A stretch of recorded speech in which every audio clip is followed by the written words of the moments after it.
Once again, Charlie Brown fell for the football. The Oilers are on to the second round against the LA Kings, and I guess I was nervous for nothing on today's edition of Locked On Oilers.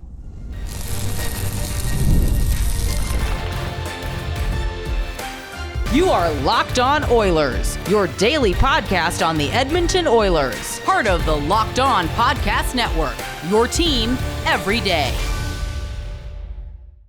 Hello, everyone, and welcome to today's very special second round of the playoffs edition of Locked On Oilers. I am your host, Nick Zararis.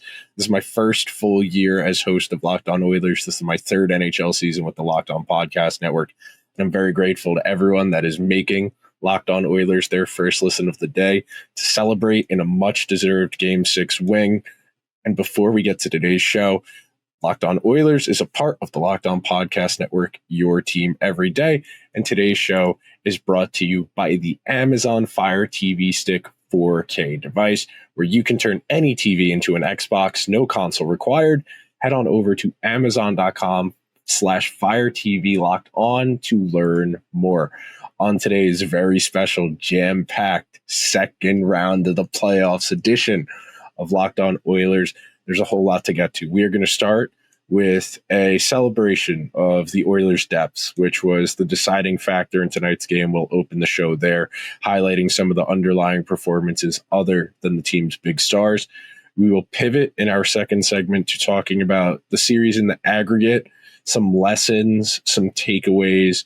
And then in our final segment, we're going to start transitioning our conversation towards the bigger picture, because as everybody knows, it's been a while since the Oilers have won a Stanley Cup.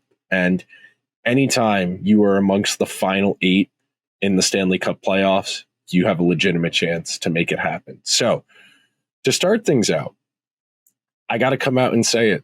The Oilers supporting cast tonight was the difference. For all of the praise I have heaped upon Connor, Leon, and Evan Bouchard in this series, you got a couple secondary assists, you got a couple nice defensive moments from them. But tonight was about the depth guys. It was about the Connor Browns, the Adam Henriques. It was about the Darnell Nurses. And don't get me wrong, part of why players are depth pieces are the holes in their games. And you think about all of the agita Darnell Nurse gives you on a consistent basis. He was on the ice for, I think, 3 of the 4 Kings goals in this game. He is an adventure, to say the least, one of the most volatile players in the entire sport. In fact, before he had scored the goal tonight, I tweeted at one point during the game, Nurse shoots the puck a lot and kills a lot of possessions, because at that point in the game, the Oilers were still trying to find their game offensively, and they weren't able to get to what they wanted to do tonight nearly as easily as they were in Game 5 or for the final regulation period and then the overtime period of Game 4.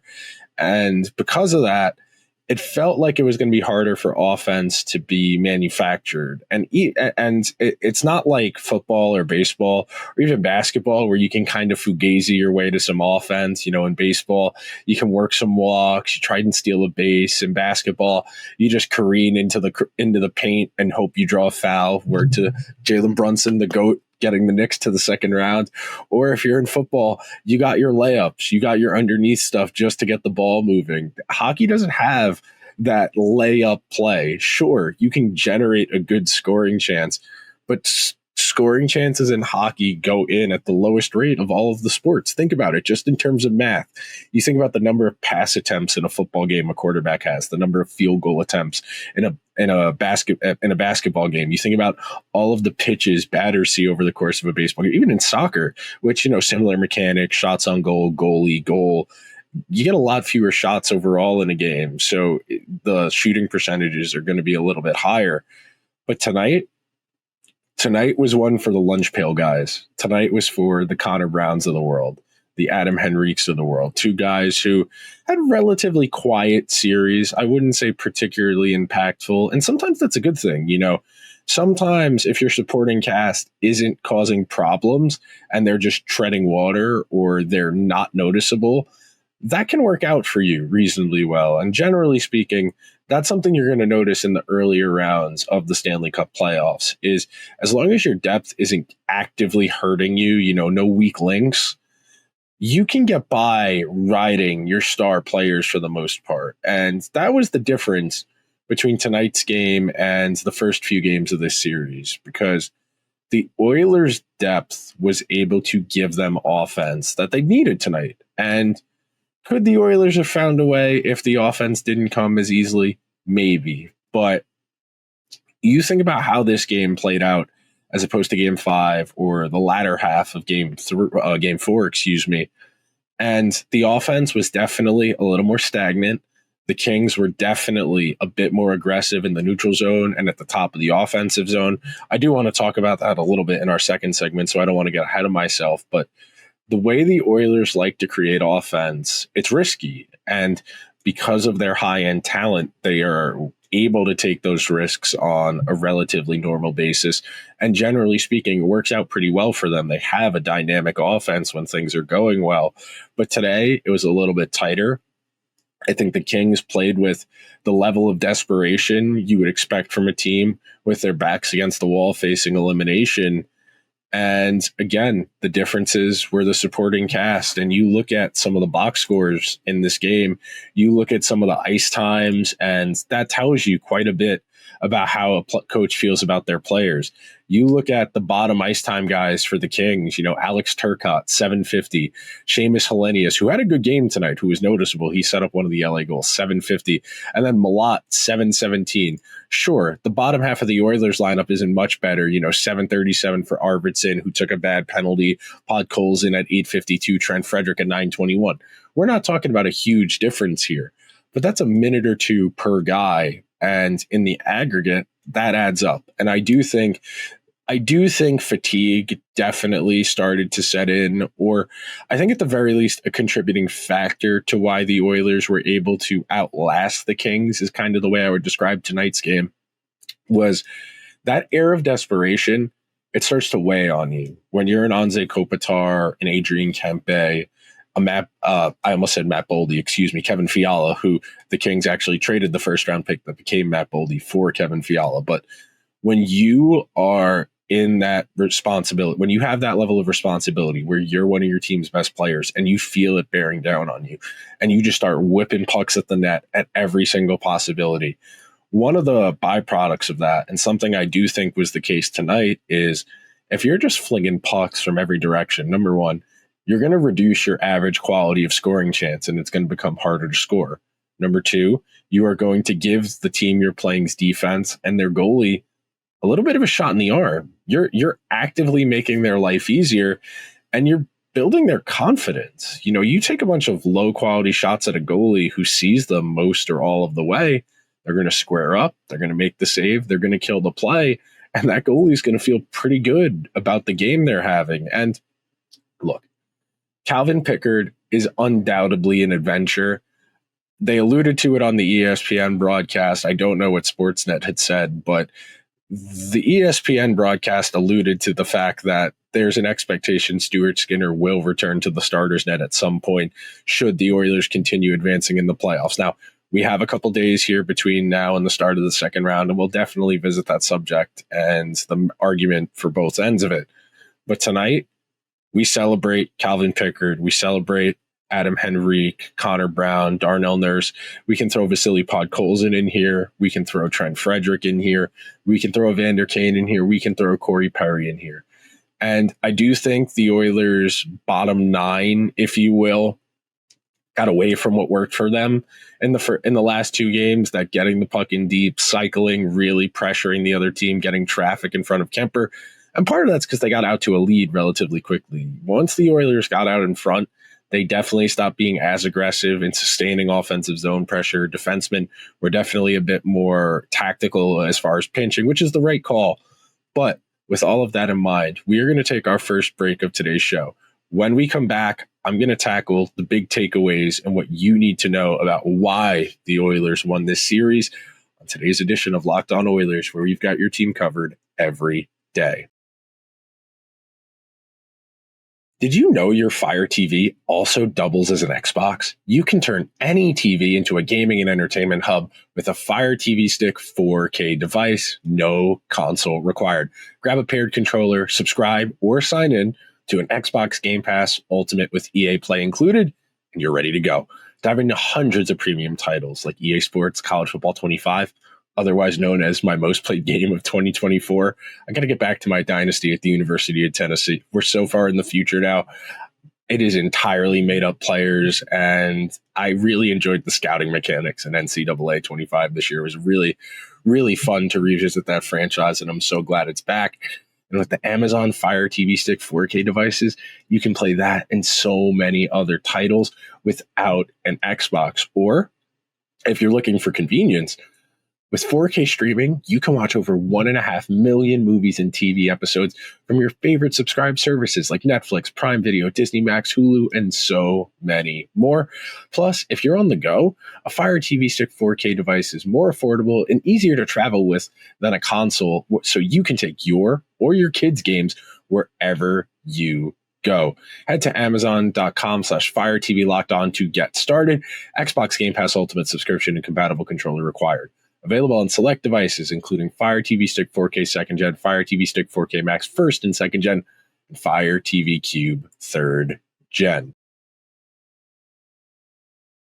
Thank you to everyone who is hanging out on this second round of the playoffs edition of Locked On Oilers. And I am going to keep saying that at least until the start of the second round, because I have always felt that if you make it to the final 8, you're a real contender. And some years, the field's a little bit weaker than others. You get some imposters, you get some fugazis. But for the most part, if you're here, if you get to this point, you're good enough where if something funky happens, you could find yourself playing for the Stanley Cup. You think about those Islander teams that got to the conference finals. You think about that Dallas team that got to the Stanley Cup final with their third string goalie, Anton Khudobin. You think about the Canadians who made the Stanley Cup final in that weird COVID year. So you get to this point, anything can happen, and you can start to talk yourself into some things. And speaking of talking yourself into some things, one of the real takeaways I have from this series, and something I do think that we in the hockey community could stand to reason from, what we've learned from our friends in the NBA, in the NFL, in baseball, in soccer, and with a season as long as the NHL's, and with the game as physical as it is, I do think there is some merit to the idea of managing injuries more long-term. And it is a very delicate line to walk on a few different levels. Number one, if guys want to play, it is very hard for coaches. It is very hard for medical staffs to tell them no. It is every fiber in their being of a competitor to try and play through whatever's plaguing them. You think about Evander Kane playing through double sports hernia. You think about him playing with damaged hips. You think about John Klingberg trying to gut out playing with messed up hips and then ultimately opting for double hip resurfacing surgery. Those types of injuries are not for the faint of heart. I'm the type of person who winces when they stretch a little too far in a lift. I was doing pec deck today, and the machine went back and it went a little bit further than my normal range of motion. I was like, oh, I tore my shoulder. Thankfully, I didn't, but I'm that type of person. So I really do struggle to feel like I can tell guys, hey, don't play through that broken leg, because if I had a broken leg, I would be crying and I would be whining about it as opposed to trying to talk my coach into playing in the game. So I do think the Oilers tactically choosing to manage the McDavid, Draisaitl, Hyman, Wallman, Skinner injuries down the backstretch, I do think that makes a difference. Do I think it makes a huge difference? Not necessarily, but I do think if you're a team that is in an entrenched playoff spot, it benefits you to give your guys that extra bit of time to heal up, to get as close to 100% as you can, because that energy tank is going to increasingly refill less. You think about how you have a phone for a couple years and you charge it up to 100%, but you know it's not actually 100% anymore. And then you can, depending on what version of iOS you have, you can look at your max battery health and it'll tell you like 92%, 88%. That's kind of how the playoffs work, where these guys' bodies are so torn up from 82 regular season games that the maximum feel they're going to have, as good as they're going to feel, is a lot lower than it was the second week of September after a month and a half away from the game. My second big takeaway from this series, all it takes is one mistake. And I put it was the thumbnail caption after game 4 swung their way, after game 3 swung their way. One big swing. Now, we know momentum is not a measurable phenomena. It is an experience. It is a feeling. But it is hard to dispute the idea that the Evander Kane goal that got reviewed for goalie interference and then the Kings were given a delay game penalty for unsuccessful challenge, and then the Oilers scored 8 seconds later. It is hard to dispute the idea that sequence gave the Oilers new life. And maybe it's an argument for being a bit more tactical when it comes to using your coach's challenge and opting to err on the side of, oh, well, as opposed to, you know what, let's roll the dice, because they rolled the dice and that swung the entire series. I don't think it's an exaggeration to say the Oilers getting those 2 goals in less than a minute really turned this entire series around, and it breathed a bit of life into a team that was really relying on Connor Leon and Evan Bouchard to do so much of the work. And when you are that top heavy, it becomes unsustainable, because even if those guys are killing their minutes like they were in the first 2 games, it's not enough. You can only play those guys upwards 27, 28 minutes. If it goes to overtime, you can push 30, but you still got the other half of the game to worry about. And if the other half of your lineup playing that other half of the game is giving you nothing, it's really hard to make that math work. And then the final part, and something I will put my hand up as far as being wrong about, and something I do think I should have thought a little more through. And Calvin Pickard was not incredible tonight. An .850 save percentage is not something you want to see in a closeout game. But Pickard was able to make enough timely saves over the course of his starts that he was a difference maker. Now, his numbers for the playoffs, they're nothing remarkable. He's within the range of what most of these goalies in the playoffs so far have been.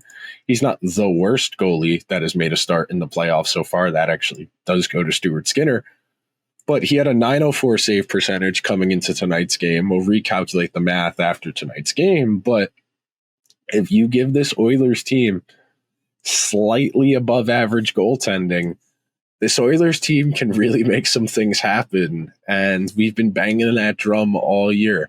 What was the motto from last year's playoffs? What was the motto from the regular season? Stuart Skinner does not need to be the guy on this team.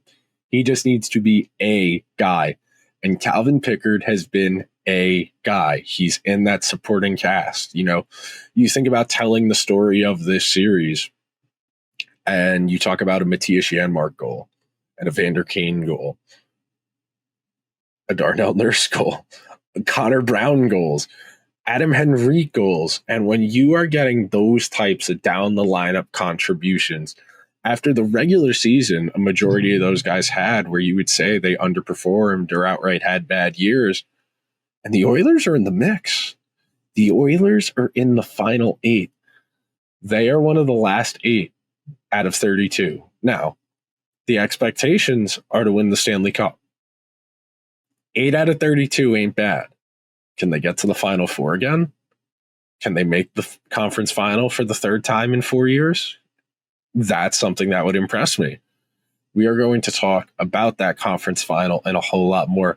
So when we come back, we're going to start talking bigger picture right after this. Stanley Cup playoffs are here, and if you have never been to a live NHL playoff game, it's unlike anything else. The intensity, the speed, the energy, it's all next level. I've been very fortunate to go to some remarkable playoff games in my life. Islanders Penguins 2021 Game 5, where Tristan Jarry entirely melted down. The Marty St. Louis game against the Canadiens in 2014 in overtime. The Artemi Panarin overtime game winner against the Penguins in 2022. I've been really lucky to get to a lot of different playoff games and experience some incredible moments. And if you want to get in on the action, Game Time makes getting in the door easier and more affordable than ever. Game Time is the fastest way to grab playoff tickets, even for those must-see matchups. Prices drop as puck drop gets closer, and with last-minute deals, you can save up to 60%. With Game Time, their all-in pricing shows the total cost up front, no surprise fees at checkout. The app has a feature that I love called the panoramic seat view. So you can see the view from the seat you're buying before you buy. And with Game Time ticket coverage, you are protected with cancellation protection, job loss assurance, or their 24-hour return guarantee. Take the guesswork out of buying tickets with Game Time. Download the Game Time app, create an account, and use code LOCKEDONNHL for $20 off your first purchase. Terms apply. Again, that's code LOCKEDON NHL for $20 off. Download Game Time today. Last minute tickets, lowest price, guaranteed. Thank you to everyone who is hanging out on this second round of the playoffs edition of Locked On Oilers. And speaking of the second round, when you make it to this point in the playoffs, you are very much for real. And we're going to find out who's really for real very fast. You have teams like the Hurricanes, the Leafs, the Capitals, teams that have consistently underperformed in the postseason or just failed to meet expectations in some cases, where they beat the teams they're supposed to, but then when they get into a series where they have a puncher's chance of pulling off maybe a modest upset or a serious upset, they've typically failed to get over that finish line. And it does lend itself to some bigger picture questions, the merits of arguing whether Stanley Cup or bust is a reasonable expectation. And we'll definitely talk about that in the offseason when we have more leeway to be philosophical and talk a bit more about theory and talk sports theory. But as you sit here right now, you think about how this series developed. And the first two games, I think it's reasonable to say the Oilers were shaking off rust. That first game, they were very clunky. They almost pulled it out. That second game was the worst game they played in this series. They got absolutely thumped. There was nothing redeeming to take away from it. The first part of Game 3 was not going particularly well for them. They get the review. That goes their way. They swing that. They win in overtime. They go to LA. They absolutely stomp them out in Game 5. They come back to Edmonton tonight. Workman, lunge pail effort, hard hat kind of game, did their jobs, and they have put themselves in a position where you are starting to see the formula. And the formula, the elevator pitch, the delusion, however you want to describe it, this is the type of game that the team, even 2 weeks ago before the playoffs started, would lose. Don't forget, the Oilers were miserable in the month of March and the final regular season games in April.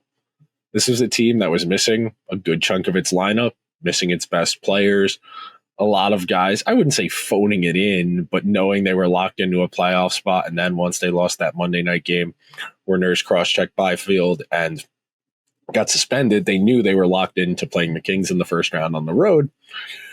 Those games were pretty academic at that point. And with that in mind, you worry a smidge because the Oilers think they can just turn being good on or off, which is never a good habit to have. I think anybody who has that mentality about anything is someone who should be treated with a bit of apprehension and skepticism, because people who say they can be good at something but don't do it all the time, might be trying to pull the wool over your eyes, might be trying to take advantage of the situation, but the Oilers did their jobs, and Chris Knobloch, to his credit, has pushed the right buttons as far as the lineup permutations, switching from Skinner to Pickard, and has really found a way to instill some confidence in a group. And I think it's really fitting that as they were coming off the ice, Draisaitl got pulled aside to do the after the game interview down here in the States, and he was asked, "What did you learn about your team?" And he said, "Nothing really. I know what we're capable of." And is that attitude a good thing? You know, when does confidence become arrogance? And that's a very fine line to walk. I don't have a definitive answer for you. I think you know it when you see it. You know a team that looks a little bit entitled, that's not going to do the dirty work. And the Oilers were willing to do enough of the dirty work tonight. One of the real telltales they were is the discrepancy between scoring chances and shots on goal. So the Kings had more scoring chances. They had 61 scoring chances. They were credited with 27 shots on goal in this game in all situations. So that tells you more than half of the scoring chances they had in this game did not end up getting on net. That means they either missed the net entirely, or the Oilers blocked them, or they hit a post or a crossbar. So that should be something that gives you a bit of encouragement that the Oilers were able to play good enough defense and hold the Kings to low quality perimeter scoring chances, because the Kings are a dangerous offensive team. And you saw what Kempe, what Fiala, to some extent what Kopitar, even though he's more of a two-way player than a dynamic offensive guy, and what Byfield is going to be capable of. I said it on the preview to this series with Eddie Garcia in the crossover episode. I think Byfield is probably a year or two away from being the type of player who can swing a series by himself. You saw some of the flashes he's capable of that were really impressive, but he's got to string it together a little more consistently. But with all of that said, I'm going to go and get myself ready for the second round of the playoffs. I'm very much looking forward to watching an Avs Stars Game 7. We'll see if we get a Jets Blues Game 7, which would be on Sunday. Everyone, enjoy this. This is not the end goal. This is a little more fuel. You think about Timothée Chalamet at the Golden Globes, talking about greatness. I want to be like Marlon Brando. I want to be like Viola Davis. I want to be like Michael Jordan. I want to be like Michael Phelps. Winning a Golden Globe does not say I am great, but it is more motivation to keep pushing because it shows me that I am getting somewhere. That's the way you look at winning playoff series. Did you really learn a lot about this group? No, Leon said it. I know what this group is capable of. If everything is running right, this Oilers team is capable of beating anyone. There's a long way to go, but they are four down. You have 12 to go. This is doable. That will do it for today's edition of Locked On Oilers. Thank you to everyone who made Locked On Oilers their first listen of the day. If this was your first time, please subscribe to the show. Subscribe over on YouTube. Get in on the fun, because if this happens again, things are going to get really interesting really fast around here, and you don't want to miss out. And if you're itching for more, be sure to go check out the Locked On NHL feed covering the games. NHL Game Night goes live right after the last game of the night goes final. And then the next day, the Locked On NHL podcast covering the stories going into the next day's games. I will talk to you guys tomorrow. We are going to do a bonus Saturday episode where I am going to explain why Leon Draisaitl deserves to win the Hart Trophy. He was named a finalist on Thursday. Didn't get a chance to talk about it because I was so worried about Game 6. I will talk to you guys tomorrow. Until then, let's go Oilers.